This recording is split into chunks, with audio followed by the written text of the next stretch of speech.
want to welcome Deirdra to our member event tonight, talking about a really important topic, compassion fatigue in special education. So I'm super excited to dive into some of the research she's going to be sharing, what we can do, how we can help, and how we can take care of ourselves if we find ourselves in the world of special education. Deirdra, I would love for you to say just a little bit about yourself and we can dive right in. Hello, Emily. I'm glad you're here, and whoever else is going to watch this at some point. Yep. My name's Deirdra Azzopardi. I have been an occupational therapist working in special education for over 30 years, 32 years. And about 10 years ago, I got really involved in yoga, meditation, did my yoga certification, and my many different mindfulness trainings, and started bringing that into my work within special education. Started doing a lot with special education teachers and just all teachers. All of that has really kind of changed how I think about my work and how I think about kids. So it's made it much richer. My experience in special education because of it. The other thing that I bring to special education is my own son from 18 months to 18 years was receiving special education. So I see it from both sides, as from a parent side and as a therapist. So both sides of an IEP table. Deirdra, I'm just super curious what it was about your experience in yoga that had you want to share some of the practices that you were learning with other teachers, and particularly in special education. Well, so what happened was I started to look at the work I was doing and how it impacted the whole of my life, and how the whole of my life impacted my work, that there was no separation, and that there was no separation from my body and my mind and my spirit. And all of that I brought to work. And I noticed how I started to, like, my own nervous system, how it felt at work, or how it felt with different children, and how when I was connected to my body, how much better my sessions went, how much more joy I had at work, how more I understood what I was doing, even how more I understood the children themselves and their nervous systems. So I think, the work, when you start to kind of dig deep into your own stuff, it helps you to just have a richer experience with kids. There's just so much to go there. That's a long question. I think, I don't know if that was a long-winded answer. Yeah, I think you answered really well. To me, what I'm hearing is that you had this significant connection to how you were showing up when you were going in and working with students. And as I think many might resonate with, that once you have that feeling, it's hard to hold on to it. You want to share it with others. So maybe they're struggling a little less and connecting a little more. Yeah, I mean, I just started to notice things like, oh, when I did my practice, like the kids all of a sudden were behaving better, and it was like, oh, didn't I do my practice this morning? Didn't I say my mantras? Didn't I do my breathing? I think I showed up as a different person. So I just realized that, yeah, once I showed up as a different person, that came back to me. Interesting. Yeah. So, Yeah, and I think, and there's plenty of evidence to show that. So a lot of evidence about mindfulness in special education world is not necessarily about teaching kids, it's about teaching adults. And especially, there's a tremendous amount of evidence in especially autism, because I think that's one that has been studied a lot. And when, so many of the studies is about working with the parents, and then children's behavior changes, not even because they worked with the kids, or working with teachers, and then children emotional regulation improves, and all of these other things improve without even directly working with the kids. So I just think it's really a fascinating, it's not only how we feel, it's actually true. Yes. Yeah. Always the best when That's interesting that you had that insight. And I know we're going to get started with your presentation soon, but I did just want to make this quick connection. I was just having a conversation with a teacher colleague just about behavior in the classroom. And we had a big conversation about how, your own energy levels Mhm. really are going to impact what you're feeling and seeing in your classroom and impact your students. And this idea of co-regulation, when you're coming in and feeling more grounded, that's naturally going to help your students feel more grounded. If you're coming in with higher anxiety levels, that might, impact the students, in the classroom. So it's important to have some of these tools in your toolkit too, in those moments. Yeah. So, Thea, one of the things that I noticed and I know to be true, and then even though, and then the evidence started to come out, but especially children who don't speak, um, Mm, I think the only, real tool they have to keep themselves safe is to be seriously like an antenna for the energy in the space. And so they really require, I mean, it's really a requirement that you come in and kind of clear your space for them, because they can't talk to you about how they feel, so you see it, you really see it. You come in really grounded and you can bring and help them to feel the same way. You come in hot and they'll go right up there with you. So it's really important that people understand this, yeah, because we all want to impact, we all want to be our best selves, and it can't always happen. It doesn't always yeah, happen, but I think it's a really important thing in this world, especially, and especially for children who can't speak for themselves. yeah, absolutely. Yeah. I'm ready to dive in. I know I have Yes, a couple of let's dive questions. in. I'm going to share my screen. Thank you for all those watching later too. Just, you have to share those connections when you have that information. Hopefully others are making those connections too. Like, oh, wow, maybe I haven't thought about it that way, or I have noticed. So without further ado, Deirdre, here we go. We're going to dive right into compassion fatigue and special education. Awesome. So you can see my PowerPoint? We're good. Okay. Okay. So yeah, just a little bit of this idea that work matters and that a lot of us are really struggling, especially since COVID. Special education numbers have really just gone through the roof, and staff shortages are everywhere. So people are feeling really, really stressed. This is a huge topic, compassion fatigue. So I've just kind of picked a little bit here and there for us to kind of talk about, and hopefully to leave with a few little tools, because there's no way to cover all of this in an hour. Okay. This is just, sort of a little bit of a mantra of mine. And actually it has helped me to be happier at work, is to realize that, like, even whatever the outside is happening, and I think that's from a yoga and meditation practice, right? Really, it's our inner experience that starts to get reflected on the outside. So we can't control all the stuff that's happening, but we're still responsible for our own experience.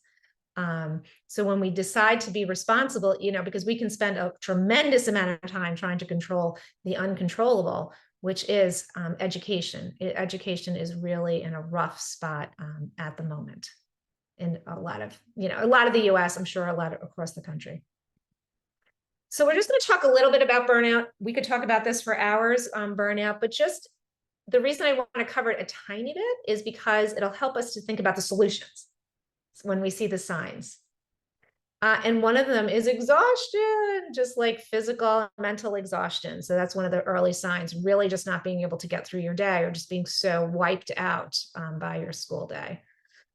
And then just a ton of physical symptoms. I know people who literally have anxiety medication in their car because they're having such difficulty getting through their day.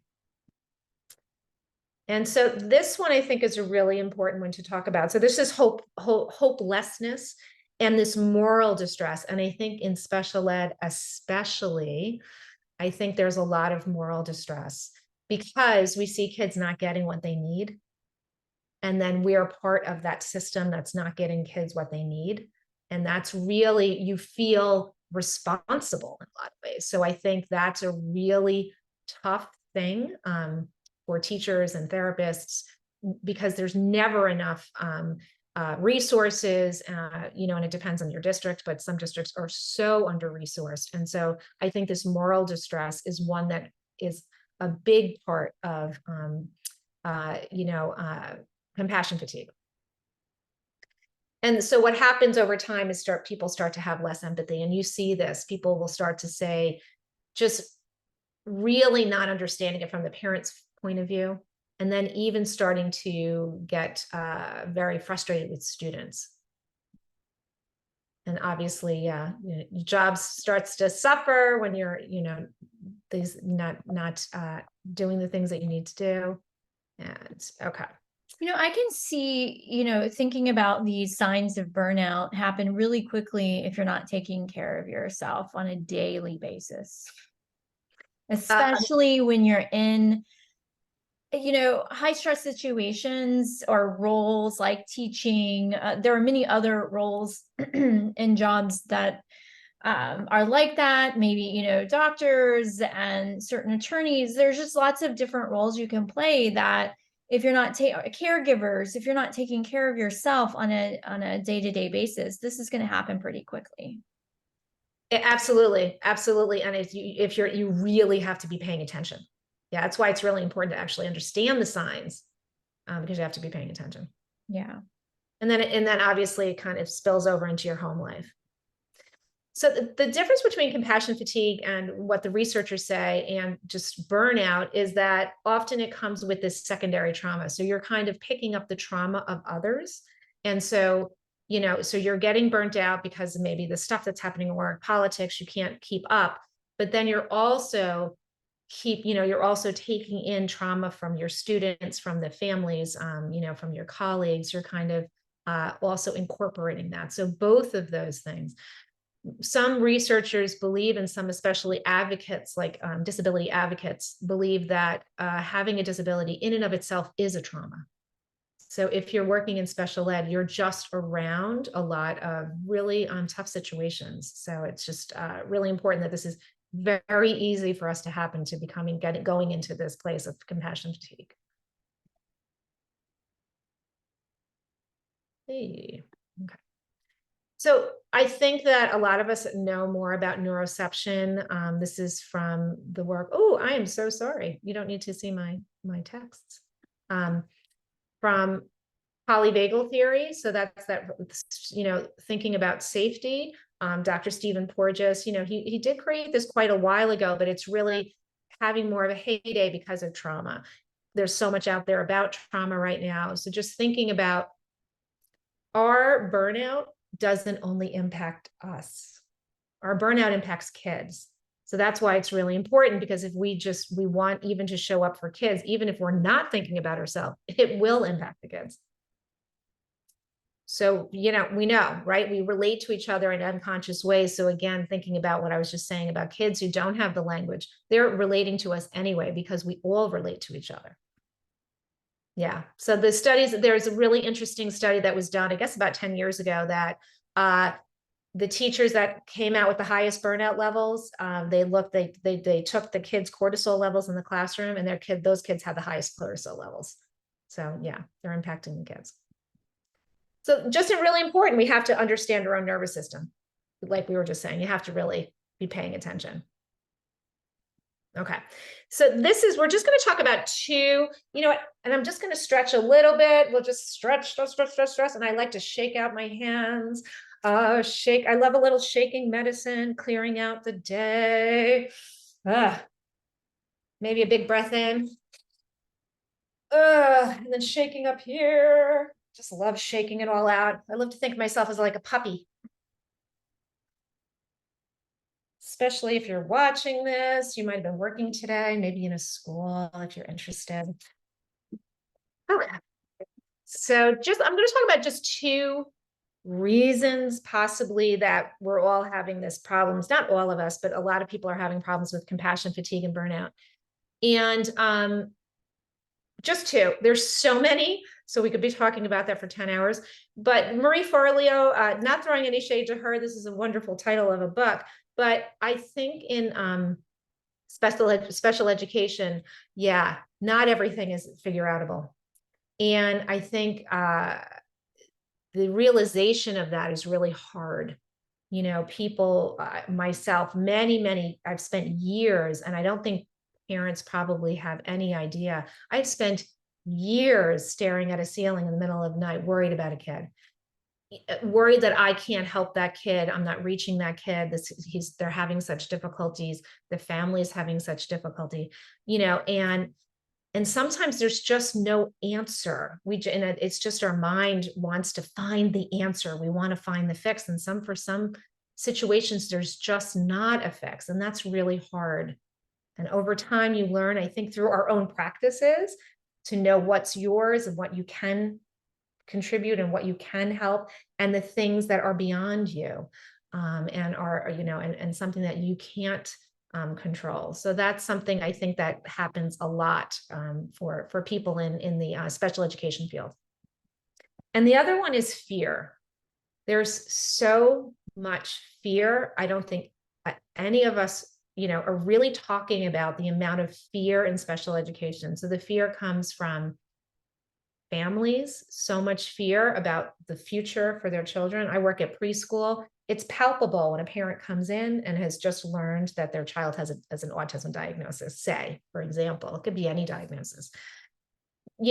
What's their life going to be like? How are they going to grow up? How are they going to, it's just, there's so much fear. So you as someone, right, polyvagal theory, you're holding on to that. You're also getting that fear. And then there's fear from administration, because parents sometimes sue school districts, so there's a lot of that. And then there's the fear from the children themselves, because they're growing up in a world, right, that doesn't always support them. Really, the world is meant for neurotypical people. And when you're neurodivergent, it's a hard world to grow up in, so there's just this tremendous amount of fear that we have to just acknowledge. And I think the other fear is that us as teachers and therapists are not enough, really to help these kids. And there's that underlying fear for everyone that, we don't have what it takes to really help this child. So I think all of that is one of the major reasons, for this compassion fatigue.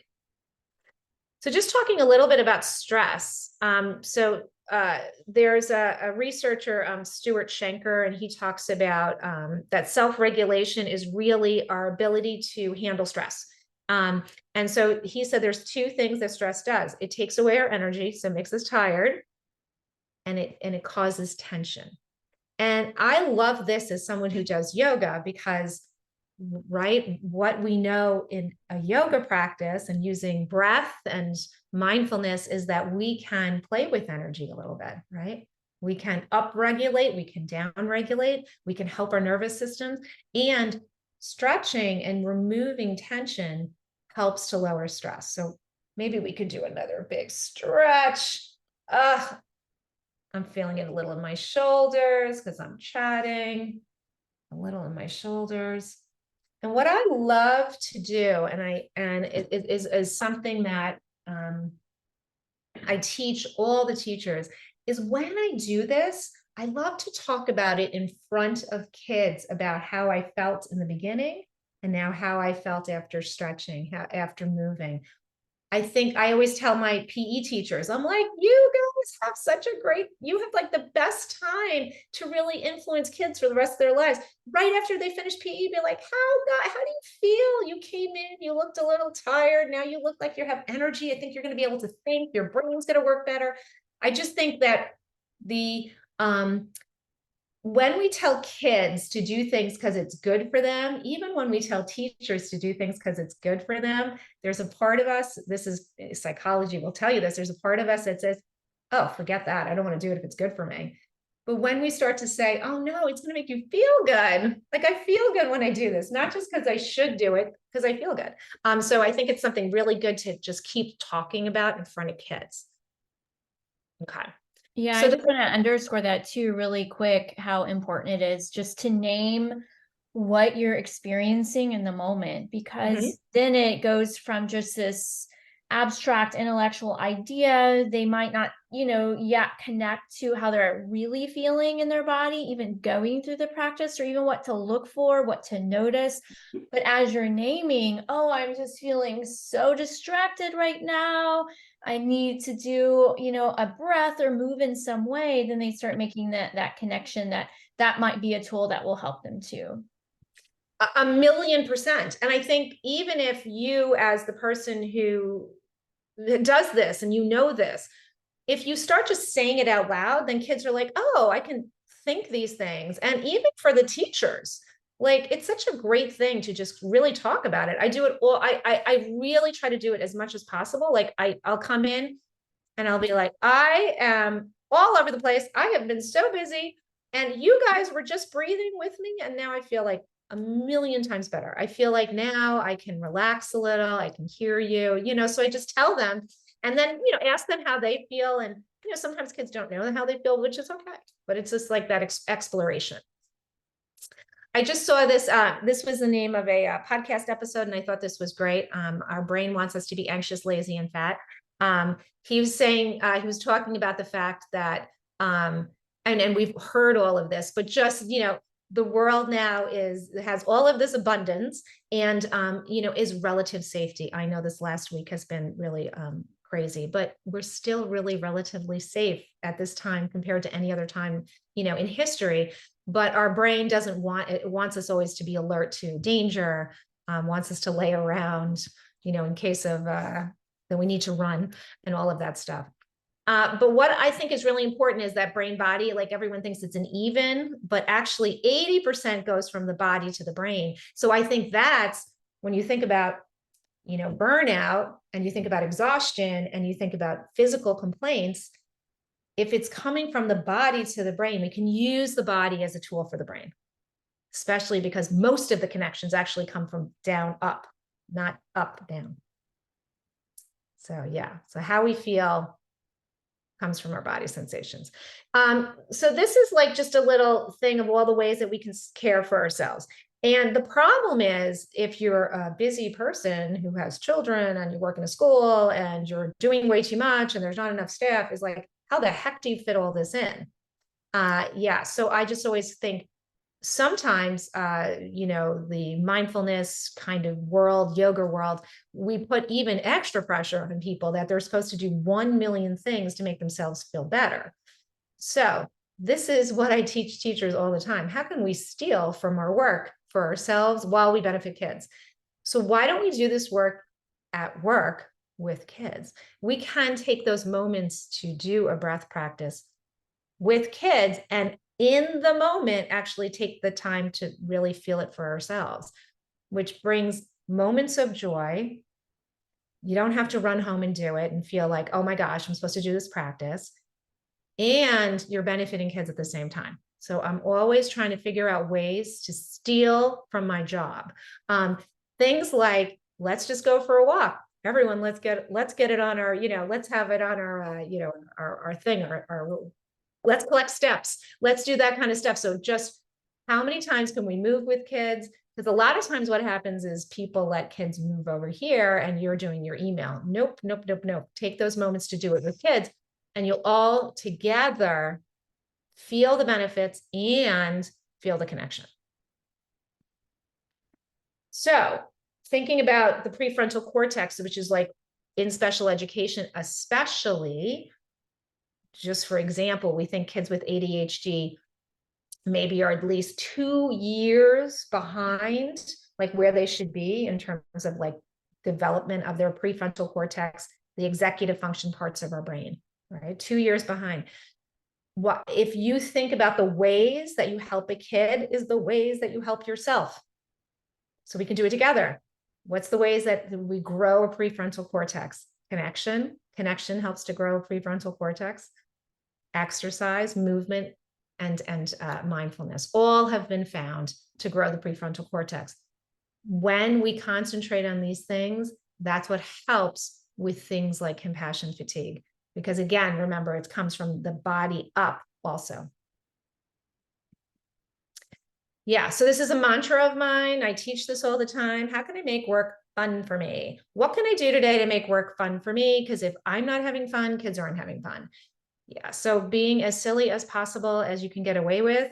You know what? Kids, even teens, like to do freeze dance. They'll pretend they don't, but they do. And they like dorky teachers who will do it anyway. It's really fun to it's like the best excuse to be really silly and fun is to do stuff with kids.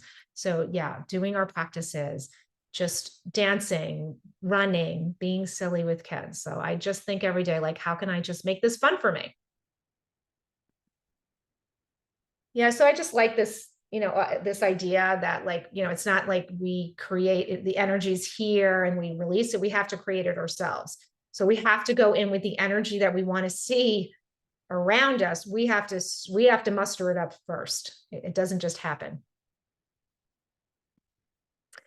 Everyone has seen, I'm sure as part of this community, you've all seen the mindfulness definition.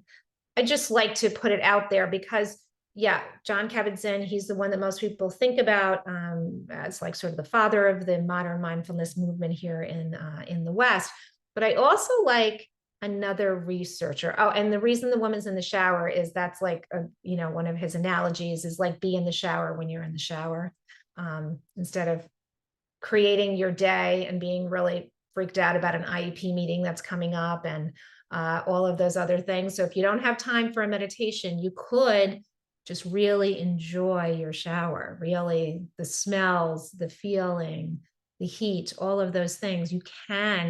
You have the capacity to do that because mostly whatever you're thinking about in the shower is usually worrying. That's not going to serve you anyway. So yeah, take a minute to actually enjoy the shower. But the other researcher I really like to talk about in mindfulness, I think she's really important, is Ellen Langer. She's out of Harvard, and her idea of mindfulness is just really actively noticing what's actually happening instead of like getting stuck in our stories about what's happening. She's done really kind of groundbreaking research about aging, about our ideas of aging. I don't know, Thea, have you heard the study about when she went out with the old men to the country? So she brings these 80-year-old men. I'll just do a really quick recap of what she did. She brought like these 80-year-old, I don't know if they're 80, I'm making that Wait, is number up. this how they like it has something to do with biological versus biological age versus the age that they what's the word I'm looking for, but the age that they felt at the time. Like I'll let you Yeah. go. Okay, so so they did a study where they took these people out of a nursing home and they put them all on a bus, and they brought them into the middle of the country, and it was the 1950s when they got to the place instead of whatever 2000 whatever, and so it was like 1950s music, and all the clothes were like that, and they danced that way, and when they get there, these are people who have had people take care of them now for many years. They were in a nursing home. They had their bags, and they were like, "Oh, well, you're on the second floor. You're going to have to figure it out." So these are, older men. So they did all of their markers. They did like the blood pressure and eyesight and hearing. And by the end of the study, I think they were there for like, I don't know, a week or something. I might be making that up. That forever how long they were there, everything got better, including things like their eyesight. They all got their bags because they said, "What are you talking about? I haven't lifted a bag in 20 years. And they were like, "Well, got to figure it out." They all got their bags up the stairs. So they all were more capable of a lot of things than they thought they were. I think it's And reminding me of a study where some people, I don't remember the age, they may have been in their 70s or 80s, but the study was about mindset and how people were living, eating and if they were active and acting as if they were 10 years younger, even though that they were 80 years old, their markers, as you were showing, these biological markers showed that they were younger, even though that they were this numerical age based on how they were living and acting in their life with their intentionality about certain things.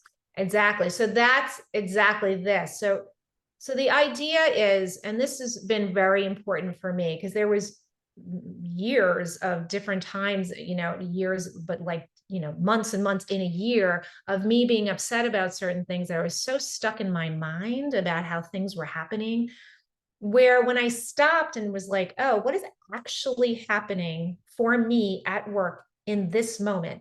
Like, I'm getting upset about administration, or I'm getting upset about, the big picture of, what's happening in autism or something like that. But I'm like, what's actually happening When I go to work and I work with this child, it's amazing. It's awesome. The kids are still, they're still terrific like that. So a lot of this stuff that's happening is in our mind. And that's what Ellen Langer talks about a lot, is that we can always stop and really look at the real picture of our moment to moment existence, not just the stuff that we create in our mind.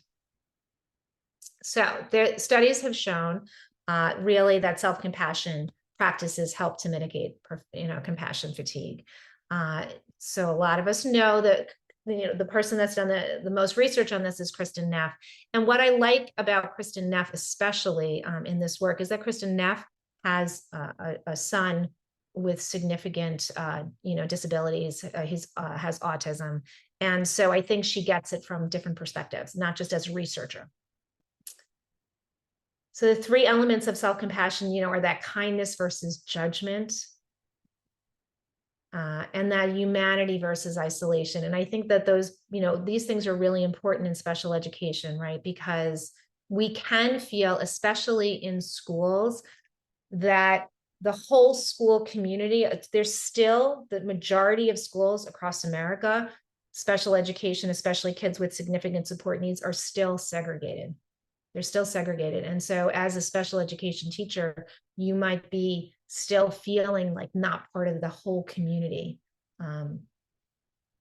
So that isolation can feel really very real. And again, so the mindfulness versus over-identifying. So over-identifying, like I think when you're constantly talking about your stress and over-identifying with the stress and over-identifying with not being able to make the impact that you want, instead of being in the moment, like, right now, I'm impacting this child, and this child's, their impact is going to go out into the world as well. And you never know, just your encounter, your day-to-day encounter with a child, what that ripple effect will be. It can really be dramatic, so that's what's so nice about a self-compassion practice.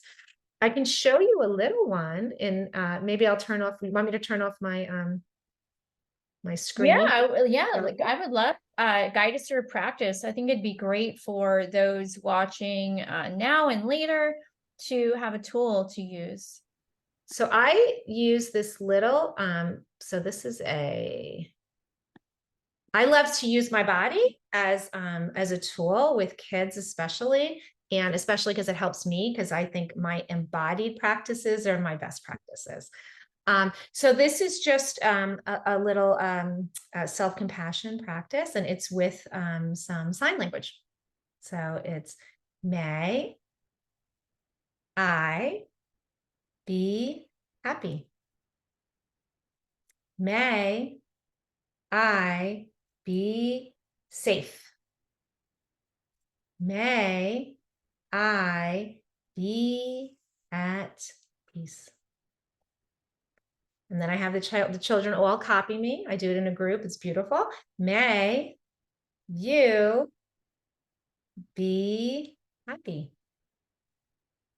May you be safe? May you be at peace? And then I say, boys and girls, let's think about everyone in the whole world. Can you imagine? Even the animals, even the fish. Let's think about them all. Okay, so we're going to say it for them now. May everyone be happy? May everyone be safe? May everyone be at peace? So I like to share that with my little guys. That's awesome. I love it. I'm gonna have to go back and watch again so I can really get the movements. Sure. You know what? I can even send it to you. I'll send you a link. I have it on YouTube or something. Yeah, that would be great. That would be great. Thank you. That's great. I love that one. Thanks.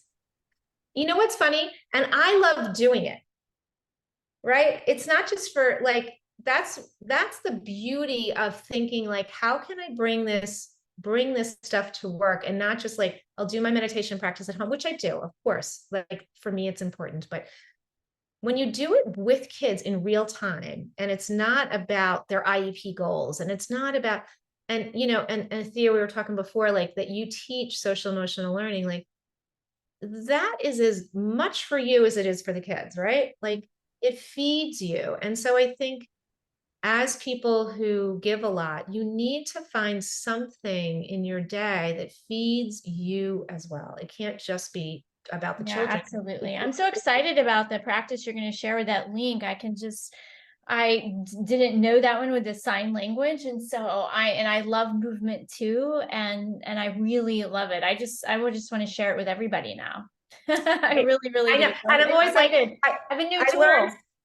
I learned my sign from like, online YouTube. So I'm always like, feel free to make it better because maybe my sign's not. Yeah, that's fun.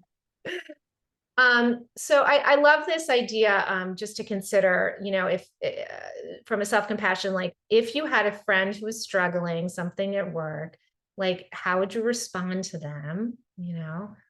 What's the nonverbal gestures that you would use to them? Maybe you would give them a hug, you would maybe smile at them.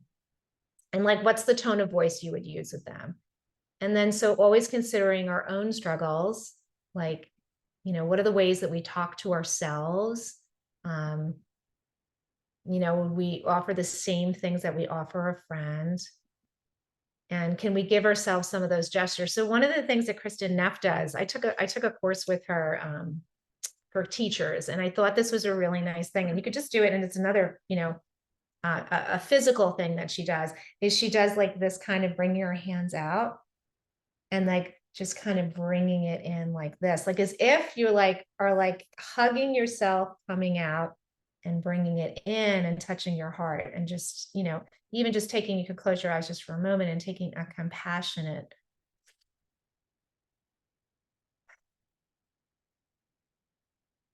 just a compassionate breath, like a breath that kind of caresses you. So I just kind of love that idea of just bringing the world into you and just allowing that sort of love that somebody would have for you, to yourself. Anyway, so this little thing I love to think about, this was a study that showed that teachers who give supportive touch to kids, the kids actually do better in class. So just kind of like a little pat on the shoulder. I work with preschoolers, and people are always like, we can't, people shouldn't hug preschoolers. I'm like, well, I'm going to have to quit because I'm hugging preschoolers all the time. I think it's just really important to take a moment. I think, take a moment when you're doing that to send a little love. I love to maybe touch a kid's shoulder and literally say, I'm sending love, through my hands. I'm sending you some love right now. And this is the other one. I think this is a really easy thing to do, hard to always remember, but anytime I do it, it always comes back to me tenfold. If you just send a little email, like some fun, sweet thing a kid did, because a lot of parents, especially kids, with disabilities, a lot of the children have behavioral challenges, and the calls that the parents get are about the things that the kids have done wrong. And so it's really nice if you just send a quick little email with a little vignette of something that happened that was really fun for kids. And there's no parent that doesn't want that. I don't care how, what kind of relationship you have with the child, with the family, the parent loves it, and they will send you a nice little thank you note back. So it's nice. It's never a bad thing to do. And this meditation, this is and we'll do this together, the soles of the feet meditation. But the reason that I love to remind people about this meditation is there's a researcher, his name is Singh. He is a longtime mindfulness practitioner, and he had this group of children on the autism spectrum who were aggressive. Okay, so these are the people that adults are very fearful of, is aggressive kids, right? And especially when they're teenagers, right? So that's something that, if, from a place of compassion fatigue, that's a place where, really the turnover rate is very high. People really do feel actual fear, right? For their own safety. Anyway, he taught them the soles of the feet meditation. These three, so this is a group of only 3 kids, because it's such a small group. Like, how do you get aggressive teenagers in a study? 3 kids. They were having 14 to 20 incidences of aggression a week. So at baseline, I should have said a week. A week. It went down to 1 or 2 a year from doing these meditations. Wow. And what they did, and this is, and this researcher, probably more than any, what he taught me is, I went through this training. What he taught me is that, as people who teach mindfulness, like if you teach mindfulness, people who are listening, and you can teach kids like 1 million different breaths, and there's so much out there, and there's so many different ways to do it.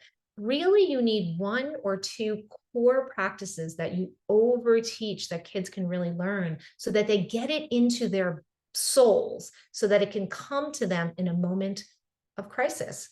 It's not going to come to them if they have 75 different breaths. Which breath am I going to do today? Am I going to do this? This is not what happens when somebody's in a crisis situation. It has to come quick. So what they did in this, what they did with these children is they did this over and over and over again every day, this meditation. They taught it to them in a neutral time when it was like nothing was happening. Then they literally triggered them by, in the beginning, and this is when you do the training, you do the meditation, they actually have you think about something happy, something great's happening in your life. And then they're like, switch, think about the soles of your feet. Because they want you to be able to learn how to switch your attention quickly. Then they have you, conjure up something that's upsetting you. Oh, switch, think about the soles of your feet. Think about the soles of your feet. And so, yeah, so this is what happened. They did these 3 kids, 14 to 20 incidences a week to 1 or 2 a year. So I've been a therapist for 32 years. I have never heard of a study that was this dramatic, ever. Nothing ever is this dramatic. And what's exciting about this study is that they replicated it. So they replicated it in China. They replicated it someplace else. So again, always a small amount of kids, because they're aggressive teenagers. You're not going to get a big group. But it's very exciting research. And it just makes me realize, for kids who are struggling behaviorally, you have to practice something over and over and over again and make it simple, make it really simple for them, so that they can bring it in when they need it. So, so let's do this practice, the soles of the feet practice, really simple. We could stand for it if you want, because in a situation, you might be standing when something happens. So you can come stand. I'm just going to stand here, and you just really you can kind of close your eyes. If that feels comfortable to you, you can close your eyes. If not, you can just kind of bring your eyes, down towards the floor, and just, first take a breath to settle. So just take a, like a little cleansing breath, just kind of settling. And while you're standing here, just put all of your attention on your feet. Just kind of noticing the heaviness of your feet, how your feet kind of spread out. Just as you're noticing it, possibly your toes start to relax. Maybe you notice your heel. So just kind of putting all of your attention right now, just really just thinking about your heel. Maybe you scrunch up your toes, then you let your toes relax. Maybe you put your attention now on your big toes, on your pinky toes. Just thinking only about the soles of your feet. Thinking about the top of your feet. So just taking another breath. Just allowing your feet to get super heavy. And then you can open your eyes. We can come back to sitting.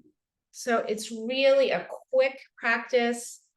And what's nice about thinking about your feet as compared to your hands. So we know as people who, if you practice meditation, there's body scans. But for children who have gone through a lot of trauma, we don't know how the hands feel. We don't know what's happened with their hands. We don't know, their body.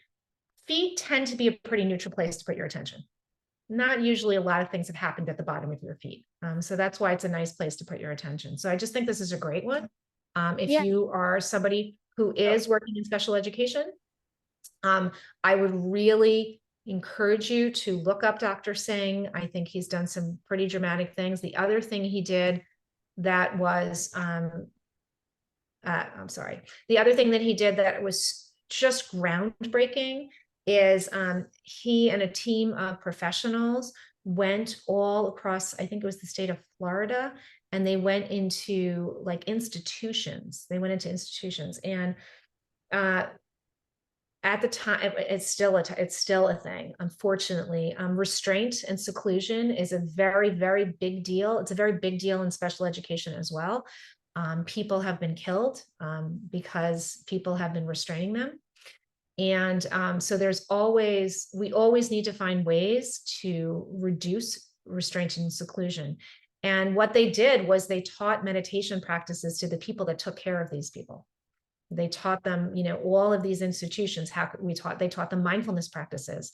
And it was dramatic, the results of how much less aggression, how much less seclusion, and how much less restraint happened just by the people that were caring for these children, engaging in these practices. So it's really important stuff. And that's why I think as special educators, and that's why I'm very committed to this work, is it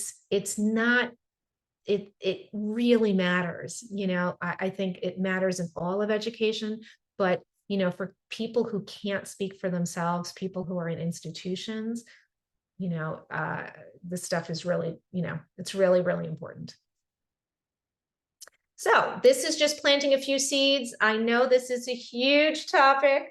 50 minutes of talking right now. I know that there's so much more, but if you could just think about 1 or 2 practices that you do daily with kids, 1 or 2 practices that you do for yourself. Like I love, like as a therapist, we talk a lot about sensation. There's a whole theory of sensory integration for any of you OTs out there, people who work with younger kids. You could do your work like that and just talk about how you feel during that. That's mindfulness, right? Oh, I'm going to put my hands in the sand and I'm going to just feel the sand. Oh, and it just feels, oh, how does it feel on my palms? Or where does it feel on the top of my hands? How do I feel doing it? Oh, is it sticky? Is it silky? When we just, when we concentrate on sensation, the soles of our feet, they look in the brain, the part of your brain that worries, that default mode network quiets down. It quiets down. So I don't know. I could use a little less worry. Pretty sure other people could use a little less worry. So, all of these practices are just, they're so rich. They're so rich. So it's not just to feel good. It actually changes your brain. So, yeah. Yeah, these have been great. And I love the soles of the feet meditation. It reminds me of just getting grounded through your feet. Mm-hmm. That's a favorite of mine. It seems so wildly silly at first if you've never tried it, like what, just ground my feet. But when you feel the sensation of noticing your feet and pushing them into the ground, it's incredibly calming. So yeah, it did remind me of that. And the feet being, a root energetic system. So nice to work with that part of the body as well. Yeah, and it's so funny. So years and years and years ago, and I will stop sharing. I'll tell you a little story. Years ago, I used to I worked in a place that was just for autistic kids, and I forget what happened, and I wasn't even doing yoga, or I wasn't even doing anything like that, but I just knew the body mind connection. I used to exercise, and I actually did my doctorate. What my doctoral research was on was using exercise as a tool for regulation for autism. Mm. Um, because I felt like everybody was like bringing kids to like these clinics and all this stuff. And I was like, yeah, but I just go for a run and then I feel like a million times better. Why can't we give kids like some tools that are like something they could use for the rest of their life, not something they have to pay for in a clinic, you Yeah. know? Um, anyway, but I started to really get into the mind body connection, and I was like slowly getting into yoga because I needed to stretch out from running. And I would do foot massages. So I would just kind of give kids, it wasn't even like I was thinking foot massages, but I just saw how stressed they were. So like certain kids, I would just touch the bottom of their feet and I would just go like this. Kids, if you work with kids at all with autism, uh, their stress levels. So the anxiety in the regular population is like exploding. So say, I don't know, 17% or something of kids have, enough symptomatology to actually, get that diagnosis. It's like 50% if you have autism. So it's Mm. outrageously high, really, really high. And you can feel they're so anxious. So I would just do like this little foot thing, and they would just melt. Like it was unbelievable. So they would see me and they would like kick their shoes off. It was hilarious. Now, things have changed. This was so long ago, maybe like 20 years ago. Like nobody would ever let you do that. You know what I mean? But at the time, it's so sad that nobody will let you do anything like that anymore. But at the time, the kids loved it. They were so proud. Yeah, I love compression, gentle compression for Yeah, sure. that's what it was. I used to do so OT. As part of OT, we talk a lot about like proprioception and deep pressure touch and what that does to the nervous system. So it's part of like the OT, not necessarily yoga, but they all combine to the same thing. Yeah, But yeah, so it was really doing deep pressure touch on their feet. But it was really funny. They would see me and they would just throw their shoes. I love that. Deirdre, it's been awesome. I've really enjoyed this. I know those here, Emily. If you have any questions, Emily, just type them in the chat. She was saying her camera and mic aren't working. And those watching later, I know that there's some new tools. I learned some new tools tonight with a sign language. I'm so excited to use that. So I can't wait to get the link so I can share that with all the kiddos, because I'm going to be trying to learn those moves and memorize them. Mhm. So I feel really confident sharing it with others. Thank you so much.